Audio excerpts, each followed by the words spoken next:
হইছে ক? বিয়া তো দিয়া দিছো, কোনো কাম তো শিখাইছ না। শাশুড়ি কাছে আটা গুলবার আমি কি করাম? আমি থাকতে তোর কিসের টেনশন? আমি যা বলি তুই খালি ফলো কর। আচ্ছা আচ্ছা, প্রথমে আটা দে, কই দিয়াম? তোর মাথায় দে। আটা কই দিবি সেটাও জানোস না, না? হ্যাঁ দিছি। এখন পানি দে, হাত দিয়া দেখ শক্ত হইছে না নরম।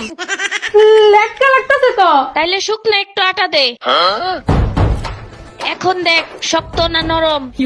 এখন একটু শক্ত হইছে। তাইলে একটু পানি দে। আর শোন, পানি গ্লাস দিয়া দিস না, হাত দিয়া দে।